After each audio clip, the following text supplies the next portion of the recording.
Olá, queridos alunos aqui desse curso de Biologia. Hoje nós vamos para mais uma aula de sistemática vegetal. E hoje nós vamos falar de um dos grandes grupos de plantas terrestres, que são as briófitas, né?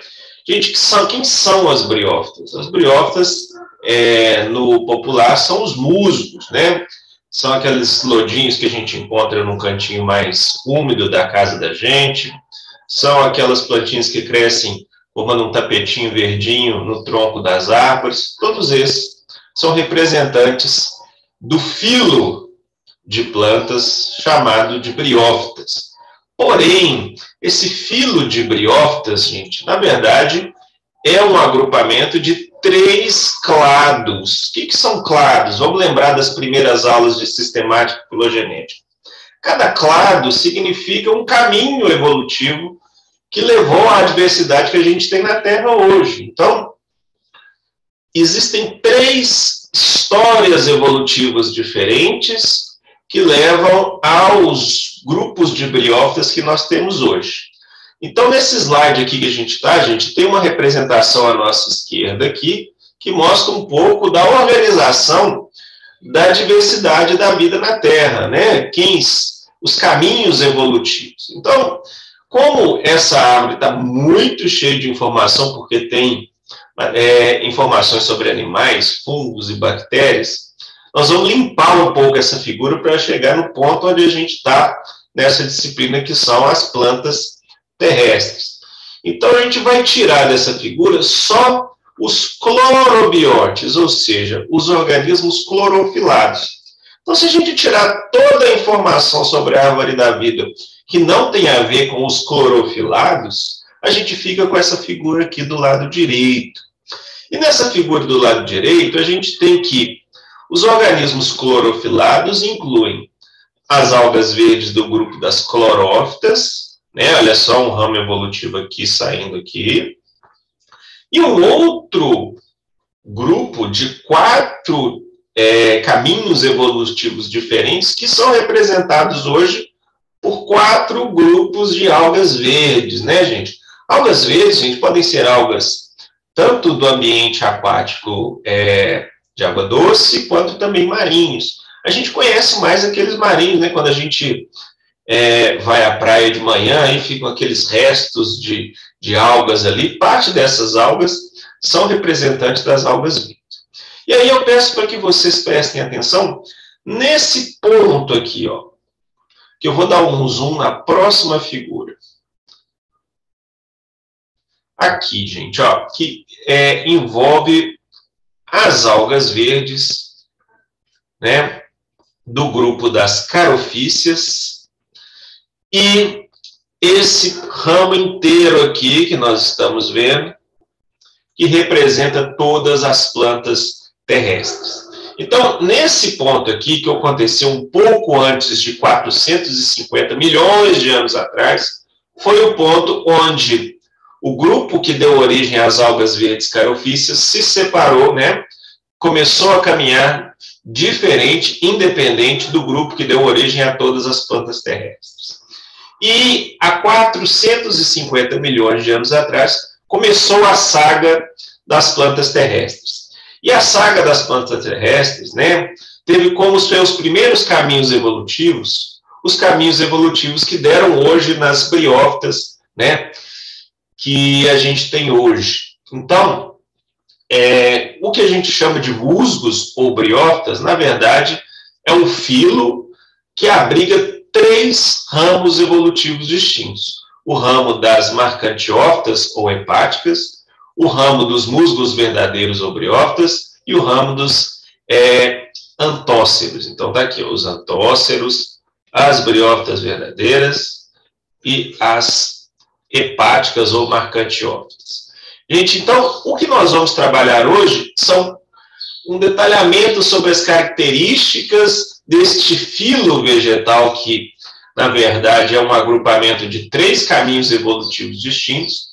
E nós vamos ver quais são as características que eles ainda retêm do seu ancestral que era compartilhado com as algas clorofíceas, mas também já mostrando um pouco das características que todas essas briófitas têm e que também as plantas terrestres vasculares também têm, e vamos ver que existem algumas diferenças entre esses três caminhos evolutivos aí, que a gente chama em comum como briófitas.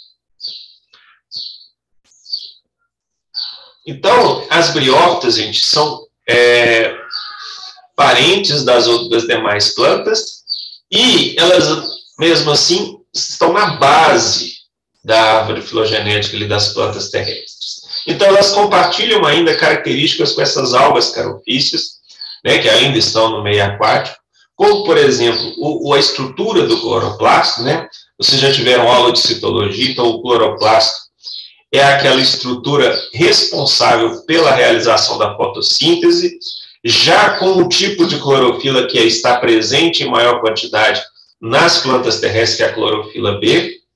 Elas apresentam células flageladas, então essa história da célula flagelada é uma característica ancestral, compartilhada com as algas. A gente, nas briófitas em geral, a gente tem o gameta, um dos tipos de gametas, né, o gameta móvel, chamado anterozoide, ele ainda tem essa capacidade móvel dotada de flagelo, as plantas vasculares já não têm isso mais, e a presença de algumas características, que é a presença do fuso mitótico, no processo de divisão celular, que é muito ainda parecido com as algas e que foi mudando nas demais plantas terrestres. Por outro lado, as briófitas são consideradas plantas terrestres, porque também já têm características adaptativas para o ambiente terrestre. Então, a parede de esporopoleína que envolve o esporo, que é uma estrutura reprodutiva, já é uma adaptação ao ambiente terrestre.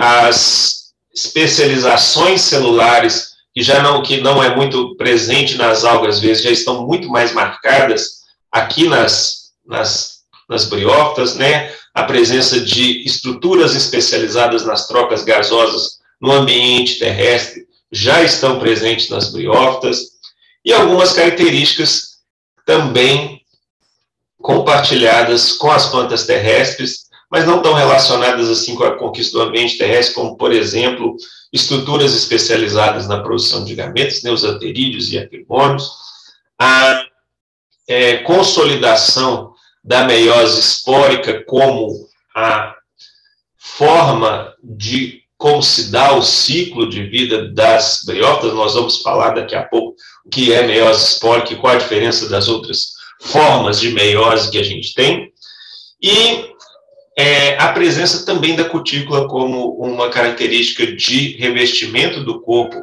da epiderme dessas plantas para evitar a dissecação também.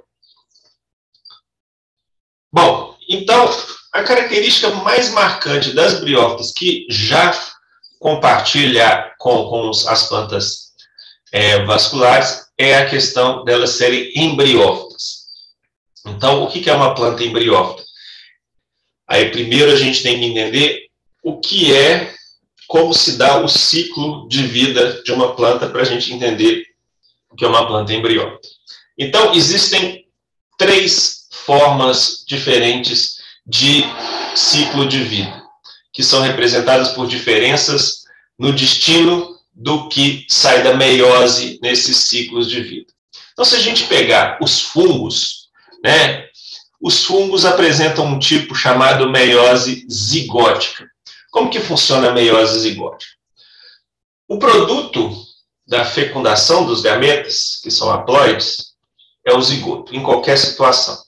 Desse zigoto, nos fungos, o zigoto não vai dar origem a um novo indivíduo.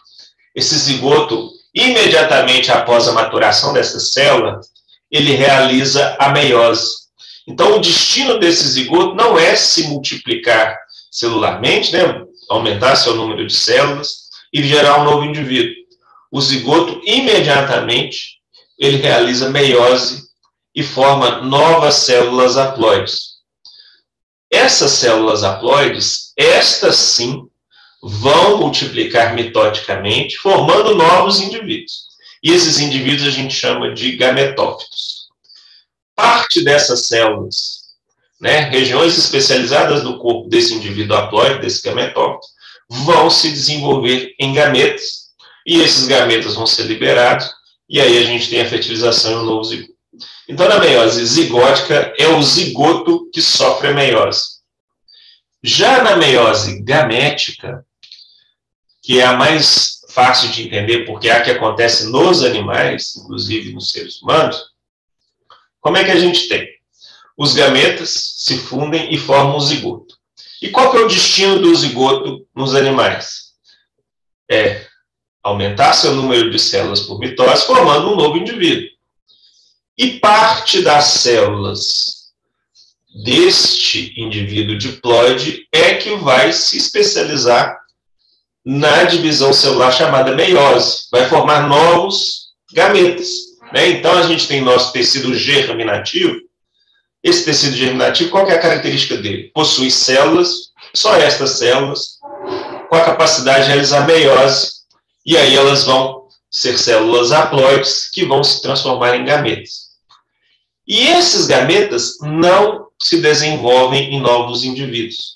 Esses gametas já vão direto para a fase de fecundação para formar um novo zigoto. Então, vejam a diferença da meiose zigótica para a meiose gamética. Então, no fungo que tem meiose zigótica, o indivíduo, o zigoto diploide, ele não se desenvolve. Ele realiza meiose e volta para a fase haploide imediatamente. Na fase gamética, na meiose gamética, que é a dos animais, é o contrário. O zigoto se desenvolve num novo indivíduo e o produto da meiose haploide é que não se desenvolve. Ele já é utilizado como gameta para formar, através do evento da fecundação, um novo indivíduo diploide. Então, nos fungos, a fase dominante é haploide, são os gametófitos. Na meiose gamética, nos animais, a fase dominante é o indivíduo diploide. E como é que acontece nas plantas, gente? Nas plantas, a gente tem um misto dos dois, que a gente chama de meiose espórica ou ciclo de alternância de gerações. Então, quando os gametas nas plantas se fundem, formam o zigoto, como em qualquer situação. Esse zigoto vai gerar um indivíduo diploide. Esse indivíduo diploide a gente chama de esporófito. Por que ele é chamado de esporófito? Porque células especializadas deste esporófito vão sofrer meiose e o produto da meiose não são gametas, são esporos haploides. E esses esporos haploides têm a capacidade de tornar-se novos indivíduos, que a gente chama agora aqui de gametófitos. Os gametófitos crescem em novos indivíduos e parte das células desses gametófitos vão se transformar em gametas, e esses gametas são liberados à fecundação e forma-se um novo zigoto. Então, há uma alternância, porque existem fases da vida que existem indivíduos diploides, existe fase da vida que há indivíduos haploides. Então, enquanto nos fungos não há uma fase diploide, porque o zigoto sofre meiose rapidamente, e nos animais não há fase haploide, porque os gametas são utilizados apenas para a fecundação, nas plantas é diferente. Existe uma fase haploide, que a gente chama de gametofítica, porque o produto, né, esse indivíduo haploide é chamado de gametófito, e existe fase diploide, ou esporofítica. Por quê? Porque o produto desse indivíduo diploide é chamado de esporófito.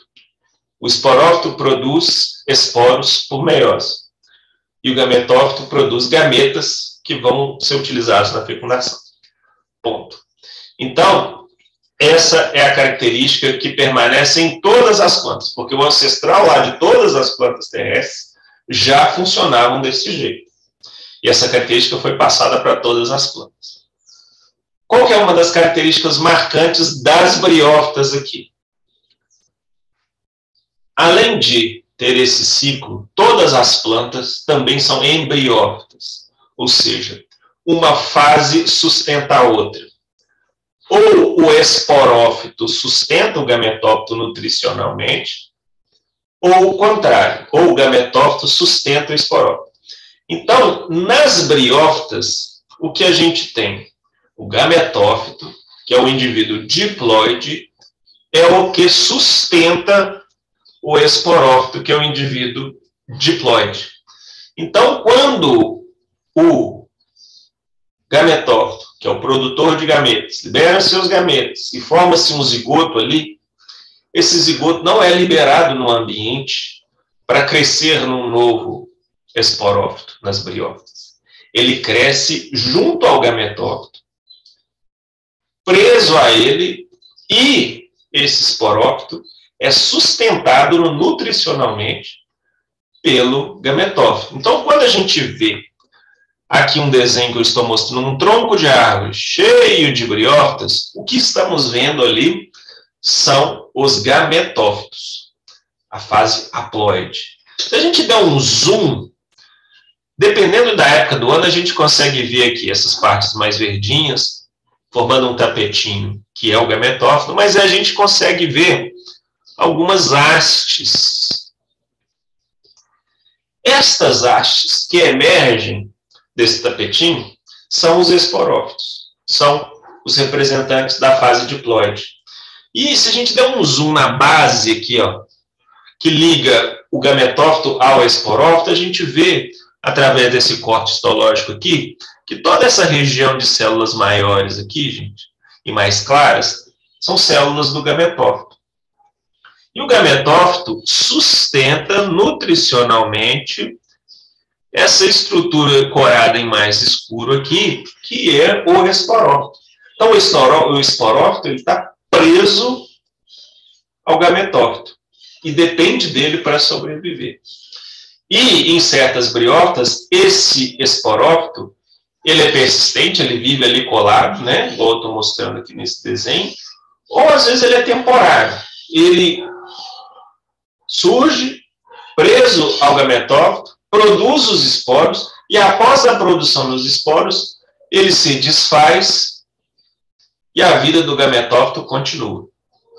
Tá? Então, isso pode acontecer também, nós vamos ver esses detalhes um pouco mais à frente. Bom, outra característica marcante das briófitas. Então, a primeira característica marcante das briófitas nós já vimos. O gametófito sustenta o esporófito.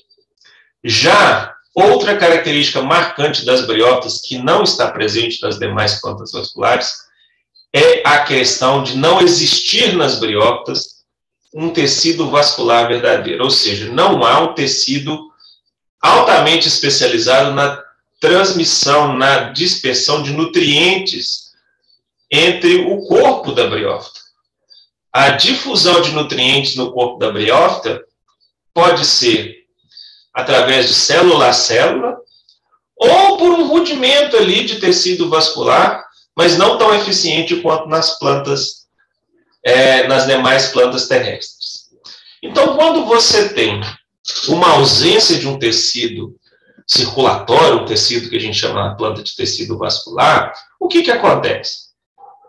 Você que tem que ter um contato mais direto com o solo para que o maior número de células consiga ter o contato com o solo para absorver a água e os nutrientes. Por outro lado, você tem que ter uma maior área exposta ao sol para que você tenha um maior número de células expostas ao sol. Para quê? Para realizar a fotossíntese. E a distância entre essas células aqui de baixo, que absorvem água e nutrientes minerais, e entre a distância e as células que fazem a fotossíntese, né?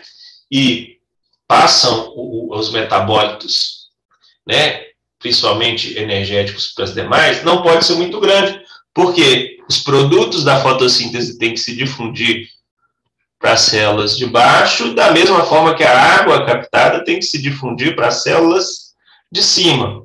A mesma coisa acontece com o quê? Com o oxigênio e o CO2. que são necessários para a fotossíntese. Então, eu tenho que ter uma área muito grande para que esse oxigênio se difunda para as células que vão realizar a fotossíntese. Muito bem, gente. Então, o corpo das briófitas não pode crescer muito verticalmente, porque elas estão sempre dependentes do quê? De estar em contato com o solo. Por quê? Porque não há um sistema vascular que distribua os nutrientes de maneira eficiente, como existe nas plantas, nas demais plantas terrestres.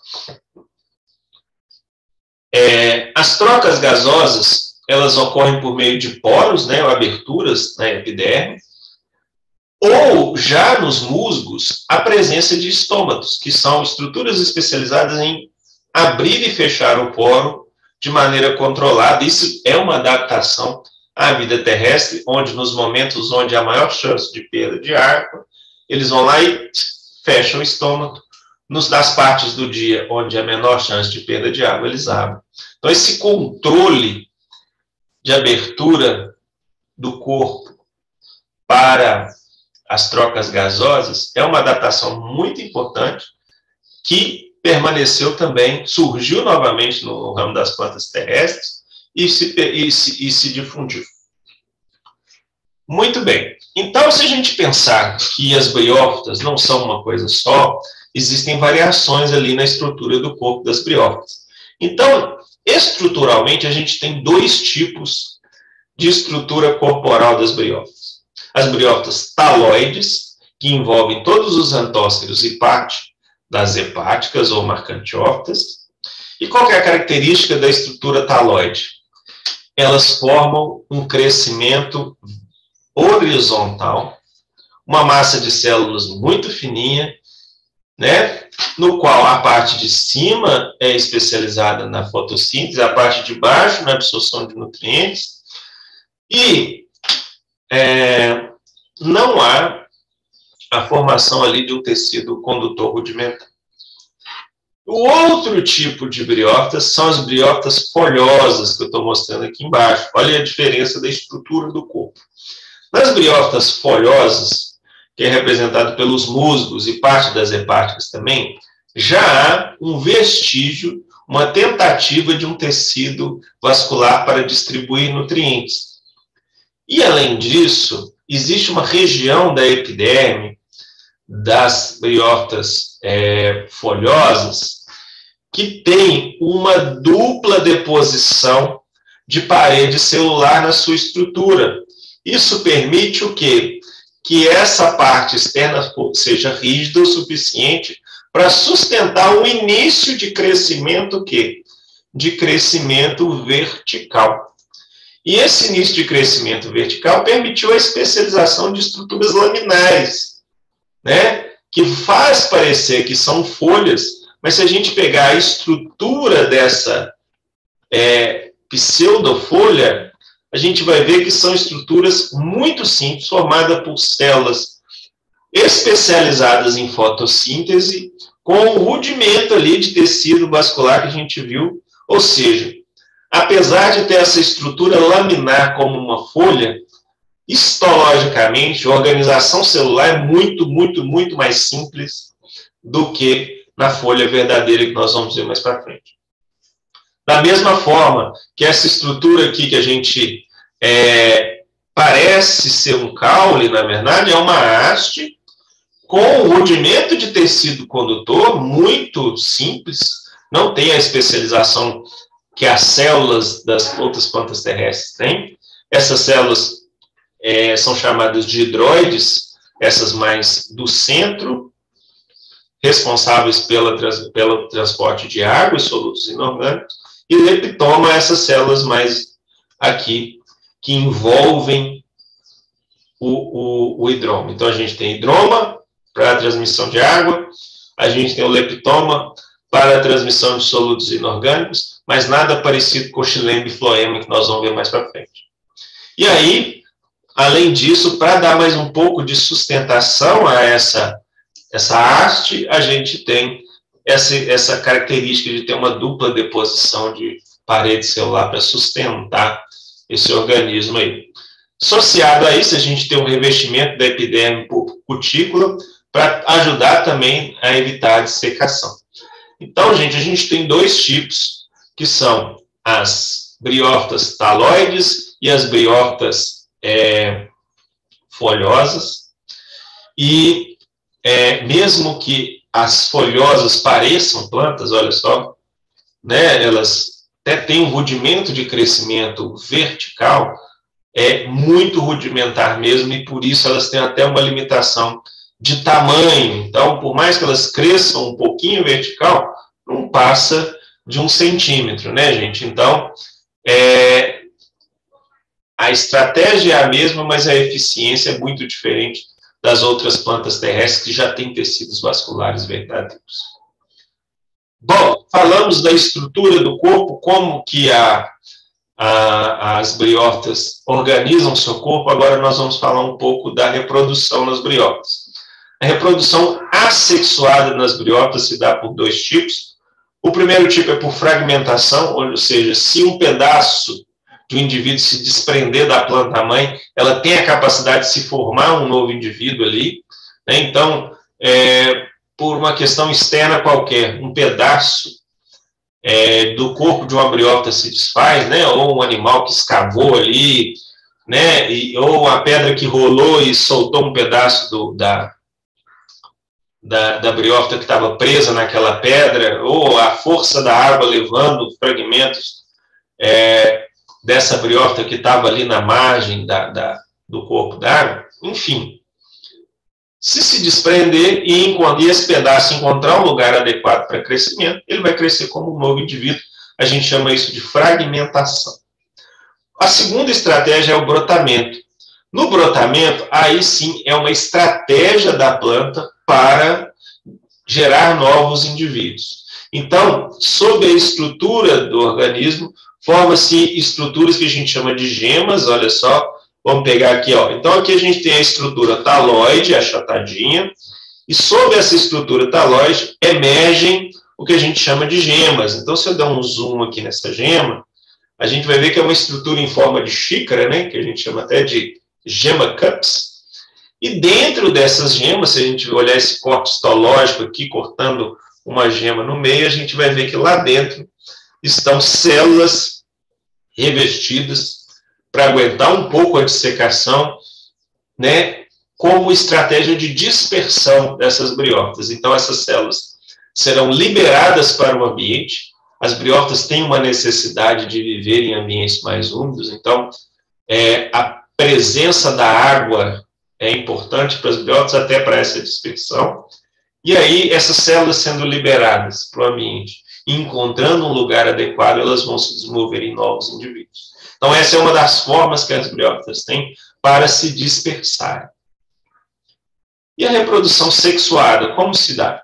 A reprodução sexuada nas briófitas, gente, já é como vai ser, a gente vai ver nas demais plantas terrestres. Ela é do tipo gamética, ou seja, a produção de gametas, e oogâmica. O que significa oogâmica? Vai ter a produção de gametas móveis em grande quantidade e a produção de gametas fixos maiores, mais bem nutridos e protegidos em menor quantidade.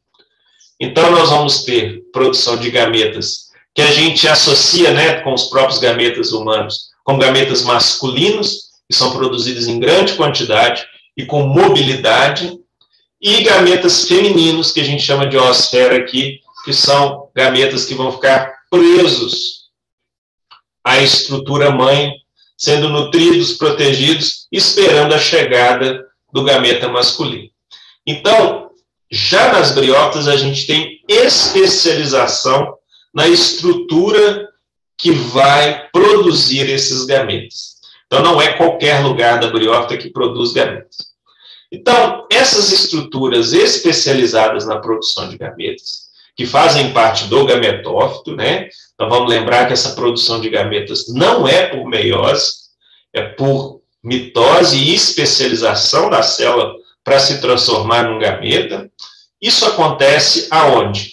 Em estruturas específicas dos gametófitos, chamadas de gametângios. Então, o gametângio, que produz gameta masculina, a gente chama de anterídeo. E o gametângio, que produz gameta feminino, ou aquele gameta que vai ficar fixo ali, a gente chama de arquegônio.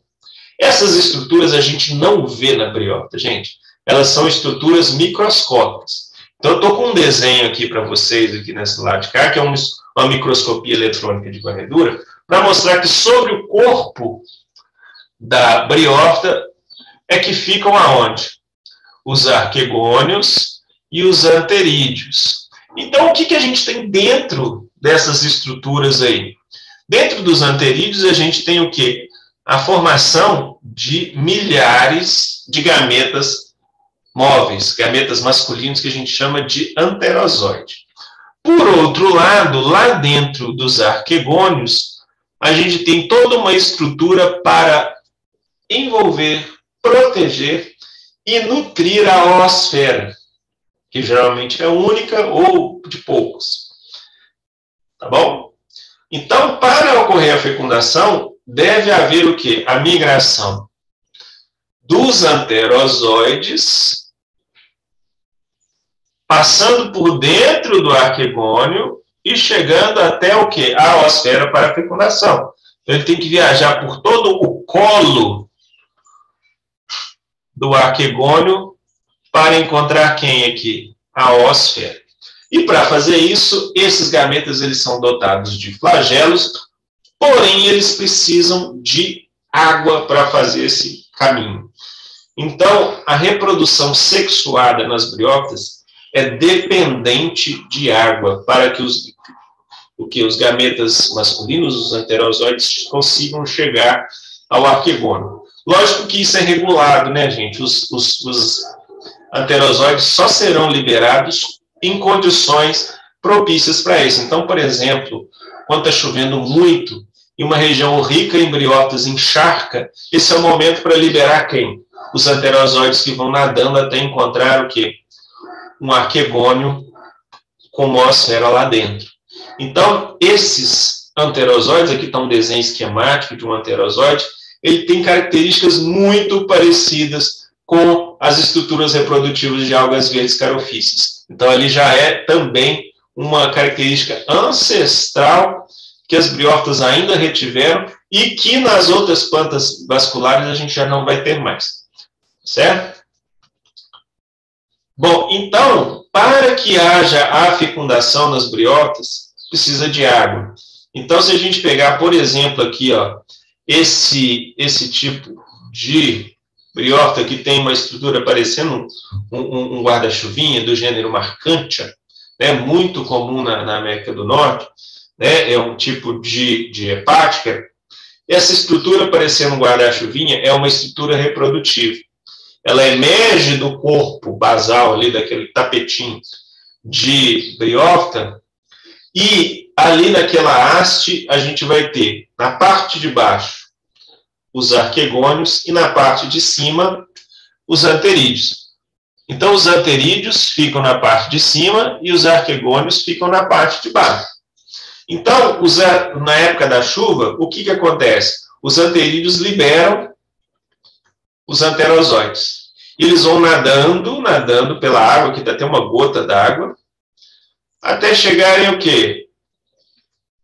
A parte de baixo de uma planta vizinha, por exemplo, e lá de baixo vão existir o quê? Arquegônios, e esses anterozoides vão ter que passar por dentro do colo do arquegônio até encontrar a oosfera.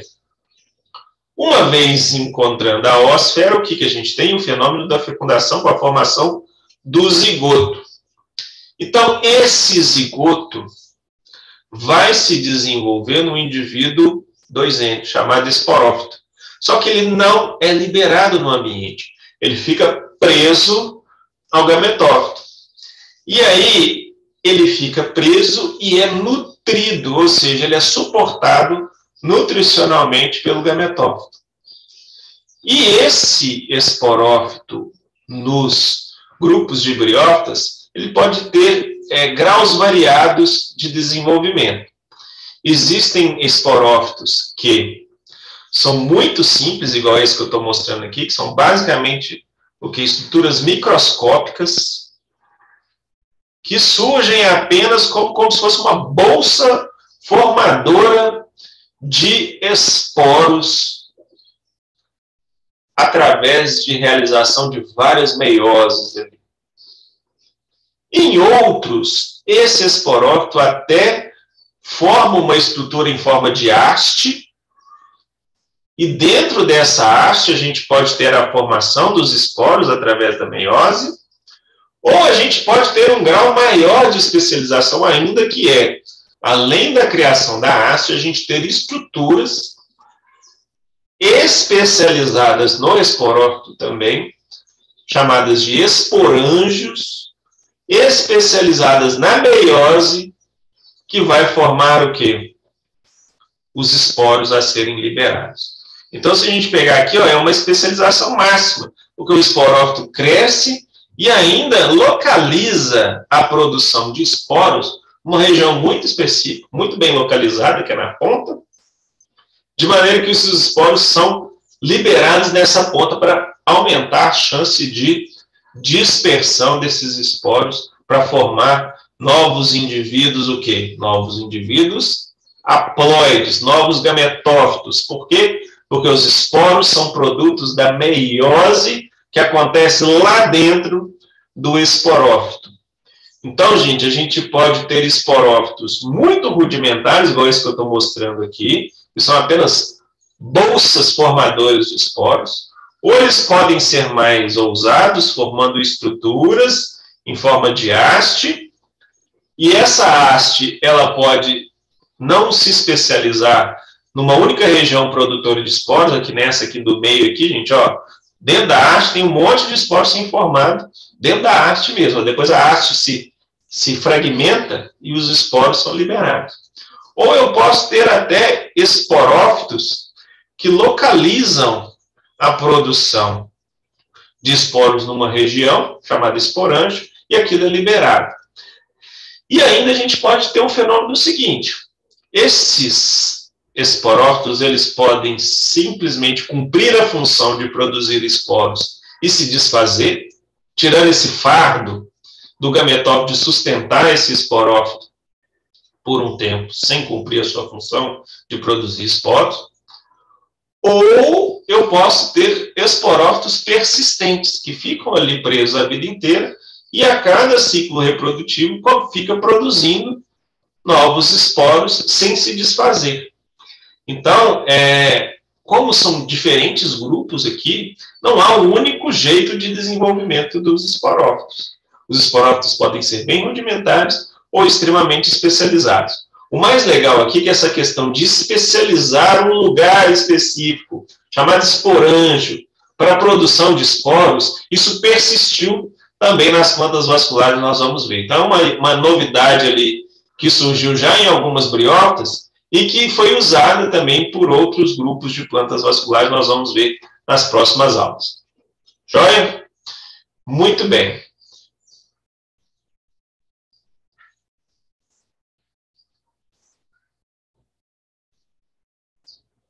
Esses esporos, gente, eles têm adaptações para esse caminho que eles vão seguir na dispersão. Então, eles são revestidos por esporopoleína, que a gente está mostrando um desenho desse revestimento externo aqui de esporopoleína, que vai proteger o esporo, que é esse novo indivíduo, que vai dar origem a uma nova briófita, contra a dissecação. Então, eles podem ser dispersos e ficar ali imóveis, viáveis, numa época seca, e quando a chuva volta, eles podem emergir desse esporo, porque a esporopoleína vai proteger esse esporo contra a dissecação, contra a perda de água que está ali dentro. Então, é uma adaptação que surgiu nas briófitas e que foi utilizada também para as plantas que têm grão de pólen, nas gimnospermas e angiospermas, e também nos esporos das pteridófitas também. Então, é uma característica que já existia no ancestral de todas as plantas terrestres. Então, aqui, gente, só para a gente marcar, assim, para a gente finalizar, o ciclo de vida geral de uma briófita, para a gente resumir essa história toda. Então, tudo começa com o quê? Com um anterozoide, passando pelo colo do arquegônio e fecundando uma oosfera. O produto dessa fecundação é um indivíduo diploide chamado zigoto. Esse zigoto vai ser retido dentro do arquegônio e ele vai começar a se dividir, formando um esporófito. A gente já viu que o destino desse esporófito pode ser variável, e nesse desenho aqui, que é de uma hepática, o esporófito é daquele tipo que é bem simples. Ele se desenvolve apenas numa estrutura produtora de esporos, que fica ali microscópica, apenas para a produção de esporos. Então, olha só, o desenvolvimento desse esporófito é basicamente o quê? A região que faz a transferência de nutrientes entre gametófito, que está aqui em amarelo, e o esporófito, que está em verde, e a região aqui produtora de esporo, o esporângio. É isso? Os esporos, então, são formados por meiose. Então, células 2N vão se transformar ali, através de divisão, em células N, e eles são maturados, né? São recobertos por esporoproteína, e a partir do momento que há um sinal químico ali, que o ambiente está ótimo para liberar esses esporos, os esporângios, o esporófito, eles se rompem e liberam os esporos para o ambiente. Esses esporos, encontrando condições adequadas para crescer, eles começam a multiplicar células, né? E aí agora eles são chamados de gametófitos, que são indivíduos livres haploides. E esses gametófitos vão formando estruturas filamentares lá no início do crescimento, esses bebês gametófitos, chamados de protonemas. Então, o que são protonemas? São essas estruturas filamentares aqui, gente, que dão característica ao gametófito jovem. Só que ele vai crescendo, crescendo, e vão assumir ou a estrutura taloide ou a estrutura folhosa, dependendo de quem, de que tipo de espécie é aquela briófita. E aí, nessa maturação do gametófito, vai haver a especialização de alguns grupos de células ali para formar as estruturas reprodutivas, que é uma característica marcante de briófita.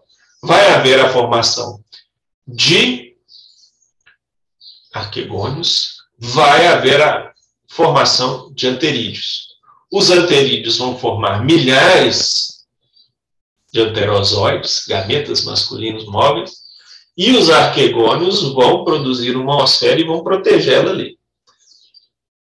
Dependendo da água, esses anterozoides migram até o quê? A oosfera, para formar um novo zigoto, o ciclo continua.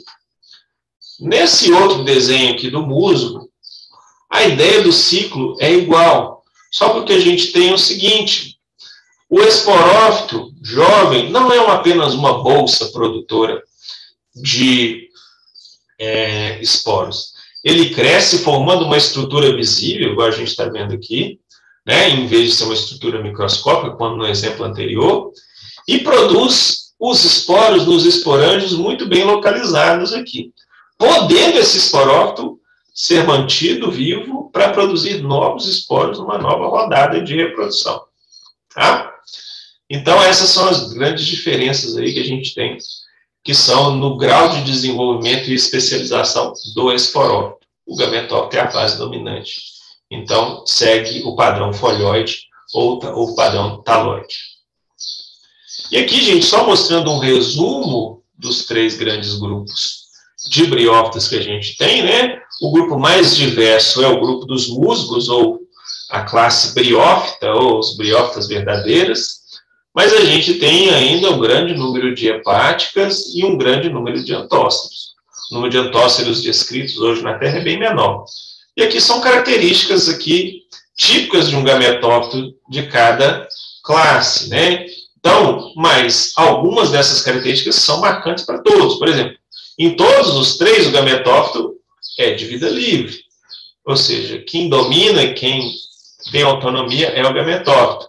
E o esporófito, em todos os 3 casos, ele é dependente. Ó, esporófito, dependente, dependente, dependente. Isso? Então, aqui mostrando aqui o grau de especialização desse esporófito. Por exemplo, nas hepáticas, pouco mais do que só o esporângico, ou seja, um saco de produzir esporo. E alguns outros, ele pode ter o quê? Um longo esporângico cilíndrico, com estruturas especializadas, com estômatos para trocas gasosas, para fazer fotossíntese, com tudo. Então, gente, o grau de desenvolvimento do esporófito, ela é diferente em diversos tipos de briófitas. Lógico que cada grupo aqui tem características que são deles, mas em riqueza de detalhe que não é interessante aqui nesta aula. Mas caso vocês queiram estudar, peguem os materiais, né? Está ali o livro para vocês que eu coloquei, informações, se vocês buscarem informações sobre a diversidade brasileira de briófitas na internet, vocês vão encontrar artigos. Se vocês quiserem entender um pouco melhor sobre a microestrutura de um esporo, ou microestrutura de um gameta, vocês procuram na internet, existem vários artigos científicos que descrevem a morfologia de um anterozoide, de uma hepática XYZ. Então, aqui a gente trabalha com as características gerais. Caso vocês queiram saber mais coisas específicas, aí a chave está dada para vocês. Artigos científicos do Google Acadêmico, livros mais especializados, né? E aí vocês vão conseguir informações, caso queiram se especializar nas briófitas, né? As briófitas têm um papel ecológico muito importante, né? Que é proteção do solo, né? Retenção da umidade, são marcadores de qualidade ambiental também. Então, e algumas das briófitas são exploradas até comercialmente. Hoje a gente tem o esfagno, né, que é uma das plantas, um dos substratos que a gente usa na jardinagem, que é a base de um musgo, né? É um musgo que é produzido em quantidade e depois ele é colhido e seco para ser vendido como um retentor de umidade para vasos de jardinagem, né? Muito legal isso aí. Está na moda hoje comprar esfagno para poder usar na jardinagem. Então, quem é jardineiro aí já conhece esse produto. Ou seja, é briófita funcionando como um produto comercial, além de seus papéis ecológicos que eles desenvolvem na natureza. Muito bem, gente. Encerramos essa nossa aula de briófitas. Já temos material lá para vocês lerem no nosso aba. Tem exercício para fazer. Essa aula vai ficar lá para vocês assistirem quantas vezes quiserem. E a gente tem o nosso Tira Dúvidas depois para vocês, mesmo tendo dúvidas depois da aula, para a gente tirar. Beleza? Então, encontro vocês na próxima aula sobre as pteridófitas. Um grande abraço.